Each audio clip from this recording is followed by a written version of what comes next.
تا حالا شده که توی شرایطی بوده باشین که بدن توی واکنش بیش از اندازه رو نشون بده نسبت به یک موقعیت بسیار کوچیک ناراحت کننده ای؟ آره درسته. امروز میخوایم در مورد تراما صحبت کنیم. میخوایم بدونیم که تراما چیه، چه اتفاقی برای آدم میفته و روش‌های مقابله با تراما چی است. Welcome to Moji Talk.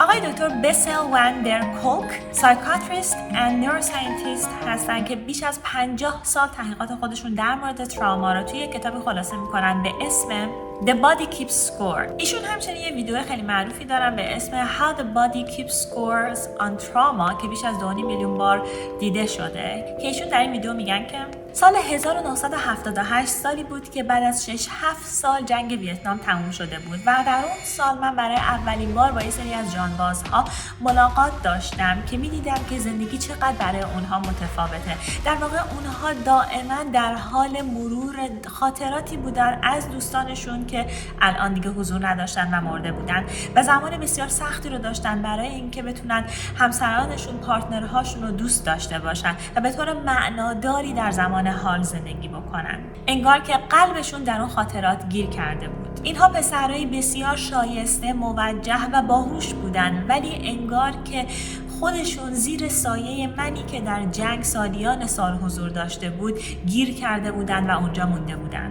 و چیزی که خیلی جالب بود میزان حجم زمانی بود که اونا هیچ کاری انجام نمیدادن و یا حتی وقتی یک نفر بهشون یه حرفی میزد یا از مردم چیز ناامید کننده ای رو میشنیدن سریعا به صورت 0 و 100 جوش می آوردن، عصبانی میشدن، به هم میریختن. انگار که واقعا یه اتفاقی براشون رخ داده بود و خیلی براشون سخت بود که بتونن واکنششون و ریاکشنشون رو نسبت به اتفاقی که افتاده تنظیم بکنن و اینقدر واکنش‌های 0 و 100 و زیاد و انفجاری از خودشون نشون ندن. این باعث شد که من و همکارام شروع به بررسی این بکنیم که چه اتفاقی افتاده که این افراد به صورت انقدر متفاوتی نسبت به سایر آدم‌ها رنج میبرند. از تحقیقاتمون متوجه شدیم که این افراد از فیزیونریسیس رنج میبرند که در واقع این یعنی این که اون دائما این افراد در حال مرور خاطرات وحشتناکی از قبل هستند که این باعث میشه که بدنشون واکنش نشون میده و این به صورت یه سری رفتارهای پرخاشگرانه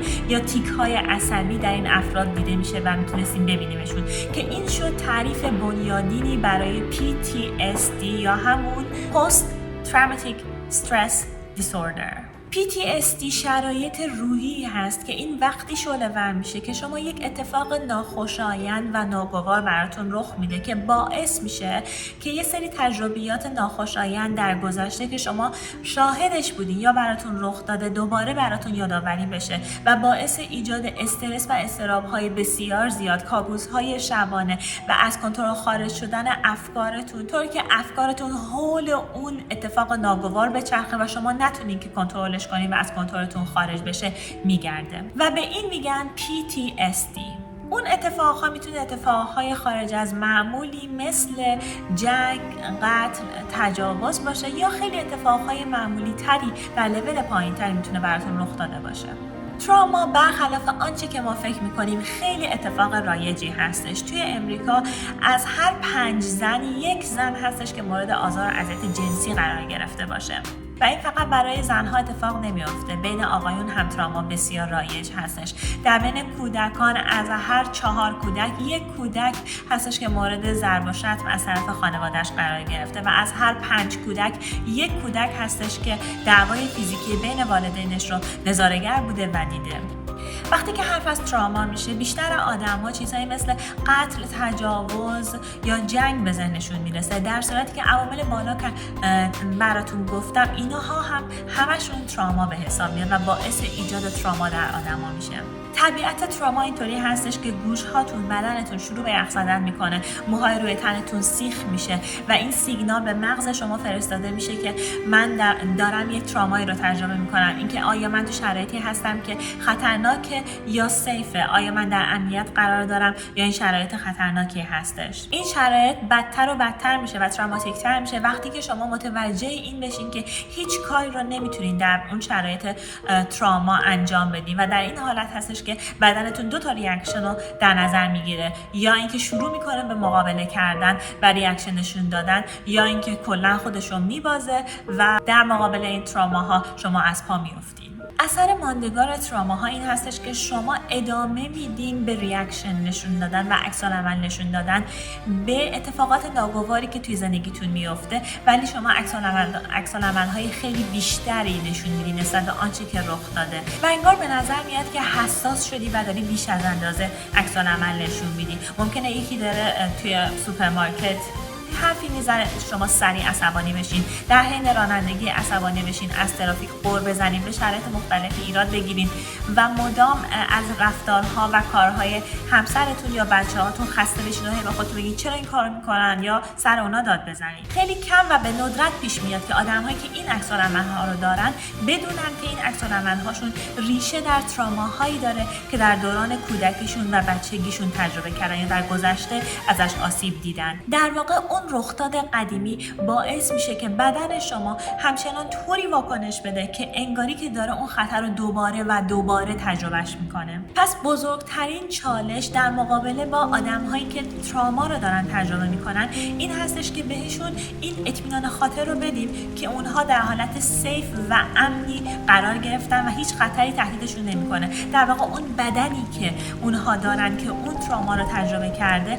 ما بهشون این اطمینان رو بدیم با اون بدنی که دارن که این تراما رو ضبط کرده در خودش که الان در حالت امنی هستن و همه چیز امن و امانه و خطری اینها رو تهدید نمیکنه. چیزی که در سالهای اخیر تغییر کرده اینه که آدما شروع کردن به حرف زدن در مورد مسائلی مثل فقر، مثل بیکاری، مثل نژاد پرستی که ریشه بسیاری از تراماهایی هستش که آدما دارن تجربهش میکنن.